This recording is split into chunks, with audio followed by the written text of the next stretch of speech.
What's up, guys? Powerbang here, and I'm bringing you guys a war recap from the range war that went down this last weekend. Dark Looters, WHF, head-to-head. It was awesome. Part 2, Dark Looters got the better of us this time.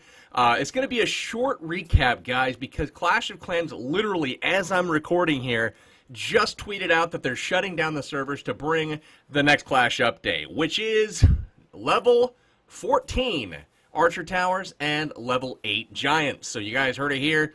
They are bringing new levels to the Giant, new levels to the Archer Tower. One can only assume that's at Town Hall 11. Small little summer update. That being said, guys, 84-85 was the final. Came down to the very end. We had two nukes, Town Hall 11 versus 10, fail at the last minute. Kind of let it slip away. Had a really good shot. And then we also had 99% on their 10, so we ended up losing by a star. Very nice war to the Dark Looters, though. Much respect to you guys. Always a great opponent and tons of fun. So, let us watch some attacks real quick. I've written down 4 of them. I wanted to show you guys some of the really cool Town Hall 10 versus Town Hall 10 triples.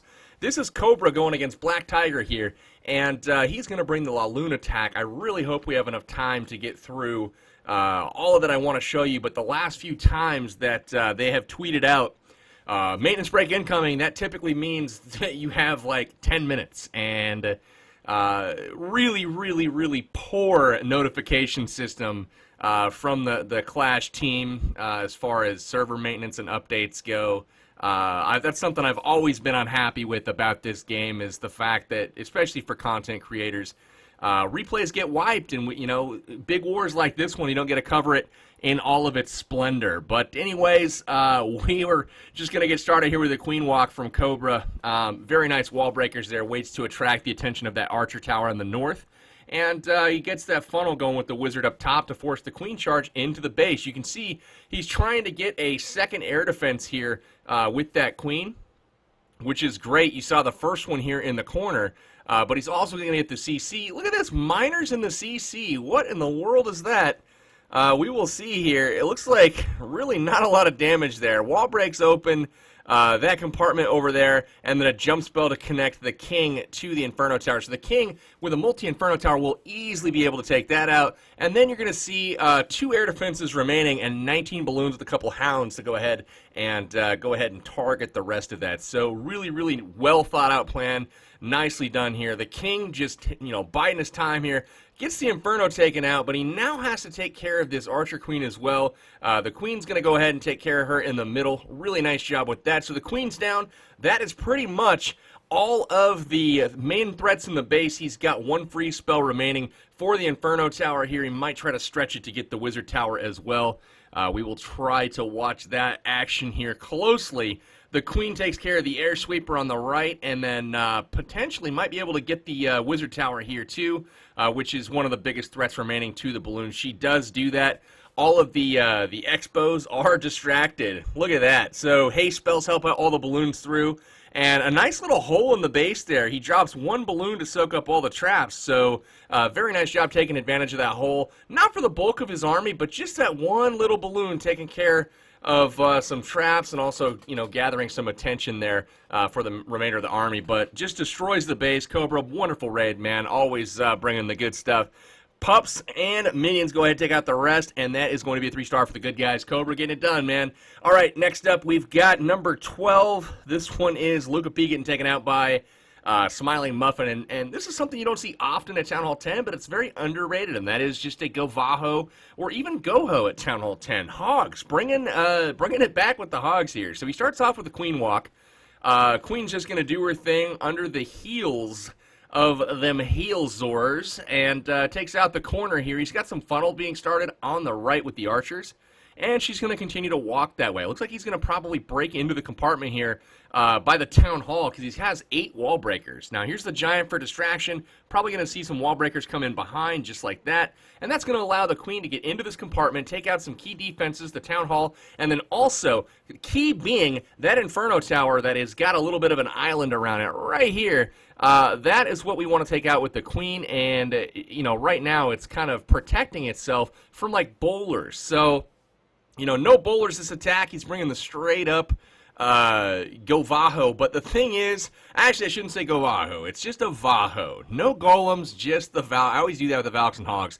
Poison Spell receives the CC here, gets that taken care of. But the thing is, guys, when you're approaching these island infernos, right, where they've got a couple tiles around them like that, very, very easy to approach with the Queen Charge because there's no other defenses in range. You take out all of the defenses in front of the Inferno on the approach. That way, you know, there really isn't a whole lot of DPS coming in. So the Queen you see here easily takes out the Inferno Tower, still has over half her health because she took all of the defenses that were hitting her simultaneously out on the approach. Everything behind, as you can see, was too far away to hit her, and then he drops in, oh no, we're going to get just maybe one more raid in, guys. This is what I was talking about. Every frickin' time we have a big war, this goes on, I swear to God. So we're going to cover a couple more points, I guess, after this raid's over. But check this out. Hogs kind of work their way through. They do catch a unfortunate giant bomb there going over the wall. But a heal spell is, you know, nicely placed. He's got one hog that's taking the brunt of the damage there from that expo. Everything gets heals up to full. And then on the right side, that queen is still going. So fast forwarding through the rest of this to hopefully get some of the Town Hall 9 action as well. We will call this thing a 3-star as all the defense is taken down, and it's just a matter of cleanup at this point. Nice work, Smiling Muffin. Let's take a look at number 15. This is Yagmer, Super Swag Yag. Yeah, Swagmer? What are we calling him? Swagmer. He's ridiculous. Like with the HGHB, he's been rocking that. And granted, guys, I know it doesn't take an extreme amount of skill to use HGHB. But some, you know, there are some people that argue that it's not OP. It is not OP, and you know, it's hard for them or whatever. So he starts off on the corner here, funnels on one side with the wizards out of the range of all the defenses, which is great, and then Baby Drag on the other side. So he's got this very narrow funnel, beats through the wall here with the giants. Now he's going to go ahead, take out the wizard tower, and then hop in and get the Tesla and the Archer Tower here. Golem comes out to meet them. He's going to go ahead and drop a poison here probably. Or is he going to save that? It looks like he's going to save that for some skellies potentially later in the raid. He did get a skeleton trap triggered. But here we go, making the push into the base. Now watch the pathing here. I'm going to speed it up a little bit. He sends in one hog here while everything's distracted. But look at the pathing. He's going to go around this base, around the dead zone. Watch the giants as they just kind of follow the defense. And he's making sure that the hogs take care of the outer buildings there so the giants continue to path around the ring here. Now, they just keep going from compartment to compartment. Pay attention to the amount of spells and troops he has left, and look at the base that he has left. As he gets into this last section, it's very apparent this is obviously going to be a 3-star. He still has healers working on the giants. He's got both heroes with both abilities at full. I mean, it's just ridiculous. The only reason he uses anything else right now is because he was starting to run a little bit low on time, so he's forced to use the king ability, then the queen ability, and then also a couple hogs on the backside here. But obviously, guys, the healer's keeping everything up. Still has 9 hog riders left. Both the hero abilities, 2 heal spells, a poison spell, and a minion. Doesn't even have time to swag all of his oh my god. Just ridiculous, man. Yagmer absolutely killing it. We're going to start one more raid, guys. Number 24, this is Dan Howe bringing the dragon attack. Gosh, I wish I could get most of it in, but we will go ahead and watch this on 2x so you can hopefully see what's happening before we get kicked out of here. Just damn it, man. I wanted to really expand on this recap. So much good stuff, guys. Apologies on that. You know, I'm doing the best I can, but these super small summer updates, you just can't control them. Yeah, you know what I'm saying? So, anyways, guys, we've got the queen charge coming in on the left. Looking pretty good, Dan Howe. He's going to get that air defense that's very exposed. He's got them way out on the edges of the base, which is just baiting an air attack. But that typically means that wizard towers and Tesla farms are going to be in the middle and around, you know, we'll say that area. That way the balloons or air troops just kind of get fried after the air defense is bypassed because the hounds don't have anything to lock onto anymore to go ahead and, you know, tank the rest of the buildings. The air defenses are literally out of range of everything. So the queen charges around one side, the king doing his thing on the other. Looks like we've got one wizard there to take out that last air defense. Really like that, taking out of that air defense. Zapquake for the 4th, so all air defense down at this point. And then we've just got dragons. So we'll fast forward at 4x to get through the rest of this. They just completely smashed the rest of this base. He trails in a couple balloons from each side. Overkill, man. Dan Howe getting it done. 3-star for the good guys. But great job to Dark Looters, guys. 85-84 the final. They have evened up the series with us at 1. So 1 win for WHF, 1 win for Dark Looters. We'll have to have a rubber match here soon. Going back to the stats here before we get the boot. There it is, 24-25 in the 3-star count. All attacks used on both sides, and really slight advantage there for the Dark Looters in percentage. So just a really nice war overall. I know they had said that they thought they had it lost at the end with the attacks that we had remaining. But hey, they walked away with it. Props to them.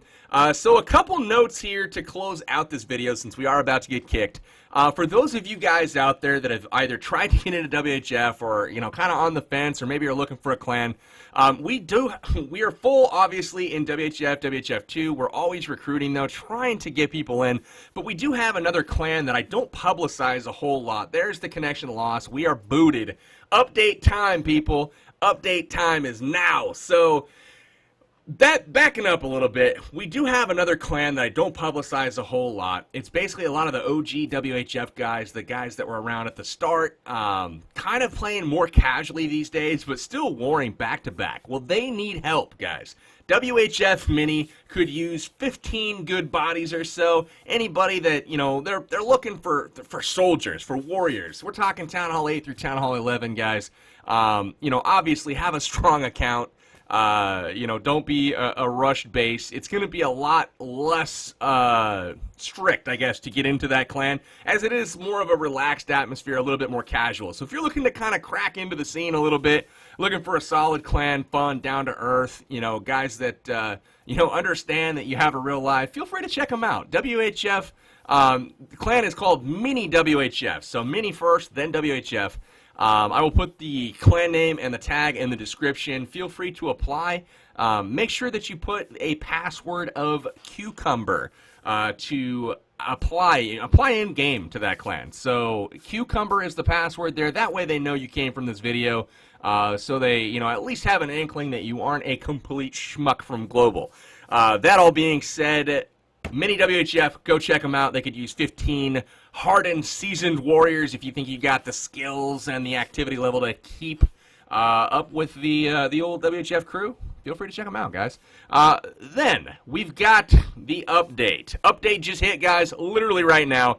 Level 8 Giants are coming to a battlefield near you. Now, I tweeted out that they look pretty badass. I don't know how useful they're going to be or how they're going to be adopted into the game. We'll have to wait and see how all that rolls out. But as far as the graphic element, I'm digging it, man. I might just be one for Halloween this year.